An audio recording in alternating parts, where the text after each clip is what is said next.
So we talked about how to think about mic choices and how to determine what each mic does and what it's best for and all that. You had a really significant experiment with this a few months ago. Yes. That I wanted everybody to hear about because I think the process was super instructive, but the results were also kind of surprising. Yeah. Did you guys sign the waiver yet for me to tell you the results? I don't sign anything.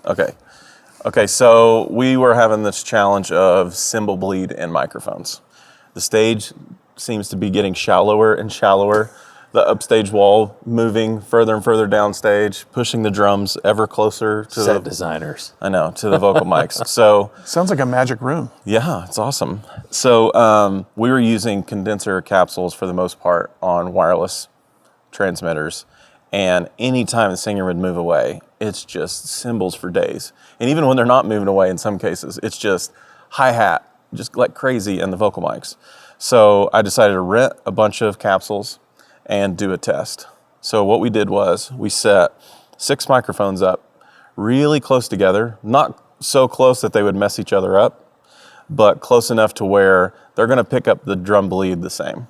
Okay. Then I had a singer sing on each one of those microphones the same, like half a line. And then I matched the gain, how much signal he was putting into the mic. I didn't just go on the preamp and go all of them at 35, because that wouldn't work, right? So you matched the level. Matched the input level level. out of the PA Right. so that the volume was the same, because that's what mattered, right? I'm trying to compare when that vocal is this dB, when I'm getting it at the right point in the mix, how quiet are the drums? That was the goal. Get the cymbals as quiet as possible. Okay, so we do all that. And it was really, really clear who the winner was. And it was the most expensive one. Yeah, no. It wasn't. It was not the most expensive. It was actually the cheapest. Wow. $150. This guy, by a mile, okay? By a long shot. It wasn't even close. It was like, it's a dynamic. The rest of them were condensers. That has a lot to do with it, but it's also the cost is just Well, because that's Crazy. part of what that mic was designed to do. right. But the point is not that this is the best vocal mic. No. The lesson was, for what you were trying to accomplish, Yes. this was the best solution of the ones you tried. Right.